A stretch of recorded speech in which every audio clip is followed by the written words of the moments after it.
നമസ്കാരം. മഹാത്മ ന്യൂസിലേക്ക് സ്വാഗതം. രാജു ചന്ദ്രശേഖർ വൻ പരാജയമോ? വെളുക്കാൻ തേച്ചത് പാണ്ടായെന്ന് ബി.ജെ.പി. നേതാക്കൾ.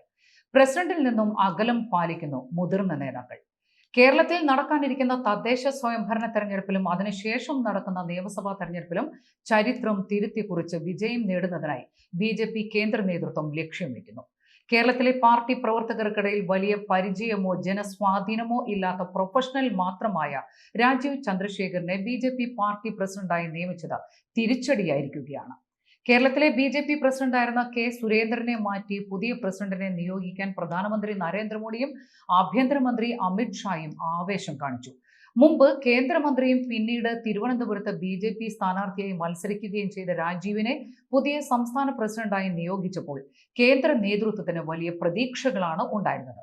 തദ്ദേശ സ്വയംഭരണ തെരഞ്ഞെടുപ്പുകളിൽ നിലവിലുള്ള 15% വോട്ടിൽ നിന്നും 25% മുകളിലേക്ക് വർദ്ധിപ്പിക്കുന്നതിനും അതിനുശേഷം വരുന്ന നിയമസഭാ തെരഞ്ഞെടുപ്പിൽ കേരളത്തിൽ ഏറ്റവും കുറഞ്ഞത് 10 നിയമസഭാ മണ്ഡലങ്ങളിലുള്ള വിജയങ്ങളുമൊക്കെയാണ് ബി.ജെ.പിയുടെ കേന്ദ്ര നേതൃത്വം പ്രതീക്ഷയായി കണ്ടത്. എന്നാൽ കേരളം പോലെ വലിയ രാഷ്ട്രീയ പ്രബുദ്ധതയുള്ളവർക്ക് മുമ്പിൽ വെറും കച്ചവടക്കാരൻ മാത്രമായ രാജീവ് ചന്ദ്രശേഖർ പാർട്ടി അധ്യക്ഷ സ്ഥാനത്തിലേക്ക് കടന്നു വന്നപ്പോൾ പാർട്ടിക്കാർ മാത്രമല്ല മറ്റുള്ളവരും സംശയത്തോടെയാണ് നോക്കിക്കണ്ടത്.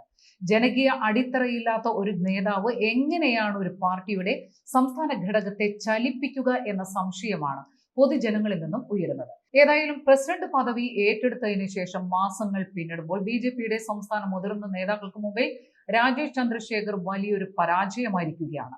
പാർട്ടി പ്രവർത്തകരുടെ കീഴ്ഘടകങ്ങൾ ശക്തിപ്പെടുത്തുന്നതിനായി ഒരു തന്ത്രവും ഇതുവരെ പ്രയോഗിക്കാൻ രാജീവ് ചന്ദ്രശേഖറിന് കഴിഞ്ഞിട്ടില്ല. ഇത് മാത്രമല്ല, കേരളത്തിലെ ബി.ജെ.പിയുടെ ഒരു നേതൃയോഗം പോലും ഫലപ്രദമായി നടത്തുവാൻ രാജീവ് ചന്ദ്രശേഖറിന് കഴിയുന്നില്ല എന്നതാണ് വാസ്തവം. കേരളത്തിൽ ബി.ജെ.പിയുടെ വളർത്തിയെടുക്കുന്നതിന് കഠിനമായി പ്രയത്നിച്ച പല മുതിർന്ന നേതാക്കളുമുണ്ട്. ഈ മുതിർന്ന നേതാക്കളെ എല്ലാം തുടക്കം മുതൽ അവഗണിച്ചുകൊണ്ട് പാർട്ടിക്കകത്ത് പ്രൊഫഷണലിസം നടപ്പാക്കാനാണ് രാജീവ് ചന്ദ്രശേഖർ ശ്രമിച്ചത്. ഈ തന്ത്രം പയറ്റുന്നതിന് തുടക്കം കുറിച്ചതോടുകൂടി ബി.ജെ.പിയുടെ കേഡർ സംഘടനയായ RSS പോലും പാർട്ടി പരിപാടികളിൽ നിന്നും വിട്ടുനിൽക്കുന്ന സ്ഥിതിയുണ്ടായി.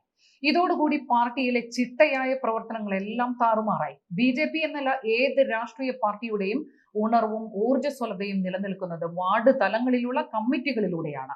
സാധാരണ പാർട്ടി പ്രവർത്തകരുള്ള താഴെത്തട്ടിലുള്ള കമ്മിറ്റികളിൽ യാതൊരുവിധ അനക്കങ്ങളും ഉണ്ടാക്കാൻ രാജീവ് ചന്ദ്രശേഖറിന് കഴിഞ്ഞിട്ടില്ല. ഒരു സമയത്തും ജനങ്ങളിലേക്കും സാധാരണ പ്രവർത്തകരിലേക്കും ഇറങ്ങിച്ചെല്ലുവാൻ രാജീവിന് താല്പര്യം കാണിക്കുന്നില്ല എന്നതാണ് വലിയ പോരായ്മയായി പറയപ്പെടുന്നത്. രാജ്യത്തെ ഒരു വൻകിട ബിസിനസ് മുതലാളിയാണ് രാജീവ് ചന്ദ്രശേഖർ. പാർട്ടിയെയും അതുപോലെ തന്നെ സ്വന്തം ഇമേജിനെയും പെരുപ്പിച്ച് കാണിക്കുവാൻ മാധ്യമങ്ങളെ വിലയ്ക്ക് വാങ്ങാനുള്ള പദ്ധതികളാണ് രാജീവ് ചന്ദ്രശേഖർ നടത്തിക്കൊണ്ടിരിക്കുന്നത്.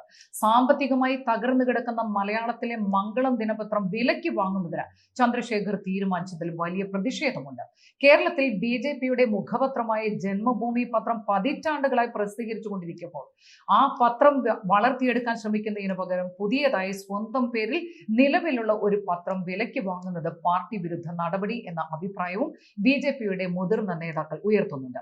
ഇതിനിടയിലാണ് രാജീവ് ചന്ദ്രശേഖറിന് മുഖ്യ പങ്കാളിത്തമുള്ള ഏഷ്യാനെറ്റ് ന്യൂസിലേക്ക് മറ്റു പല ചാനലുകളിൽ നിന്നുള്ളവരെ വലിയ ഓഫറുകൾ നൽകി പ്രതിഷ്ഠിക്കാനുള്ള നീക്കവും രാജീവ് ചന്ദ്രശേഖർ നടത്തുന്നത്. ഇത്തരം കച്ചവട താല്പര്യങ്ങളിലൂടെ എങ്ങനെയാണ് പാർട്ടിയെ വളർത്തിയെടുക്കുവാൻ കഴിയുക എന്ന ചോദ്യമാണ് പതിറ്റാണ്ടുകളുടെ പാരമ്പര്യമുള്ള ബി.ജെ.പിയുടെ മുതിർന്ന നേതാക്കൾ ഉയർത്തുന്നത്. ഏതായാലും കേരളത്തിലെ ബി.ജെ.പിയെ ഒരു ഭരണകക്ഷി പാർട്ടിയായി വളർത്തിയെടുക്കുക എന്ന ലക്ഷ്യത്തോടുകൂടി നരേന്ദ്രമോദിയും അമിത് ഷായും പ്രയോഗിച്ച വിദ്യ പരാജയമായി മാറുന്ന അനുഭവമാണ് ഇപ്പോഴുള്ളത്.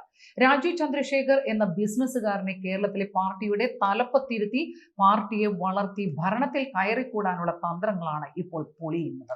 ഇതിന് മുഖ്യ കാരണമായി രാഷ്ട്രീയ നിരീക്ഷകർ കണ്ടെത്തുന്നത് രാജീവ് ചന്ദ്രശേഖറിന്റെ ഏകപക്ഷീയമായ തീരുമാനങ്ങളും രാഷ്ട്രീയ ശൈലിയിലെ പാളിച്ചകളുമാണ്.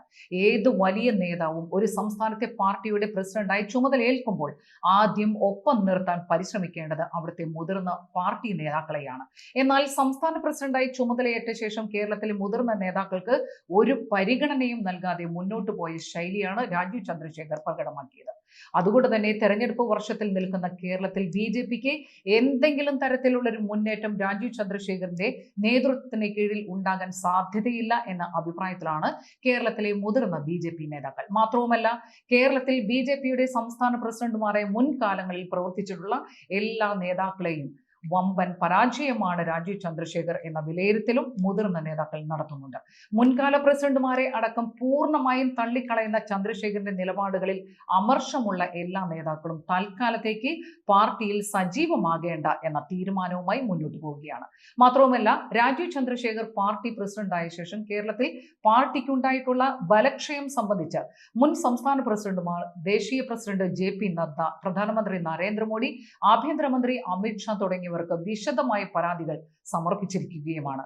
ഏതായാലും കേരളത്തിലെ BJP പാർട്ടിയുടെ കുതിച്ചുചാട്ടത്തിന് കണ്ണുവെച്ച് പാർട്ടിയുടെ കേന്ദ്ര നേതൃത്വം കെട്ടിയിറക്കിയ രാജീവ് ചന്ദ്രശേഖരന്റെ പ്രവർത്തനങ്ങൾ വഴി തദ്ദേശ തെരഞ്ഞെടുപ്പിലും നിയമസഭാ തെരഞ്ഞെടുപ്പിലും ഒരു മാറ്റവും ഉണ്ടാകാതെ അവസാനിക്കും എന്ന വിലയിരുത്തലുകളാണ് കേരളത്തിലെ രാഷ്ട്രീയ നിരീക്ഷകർ നടത്തുന്നത്. നന്ദി, നമസ്കാരം.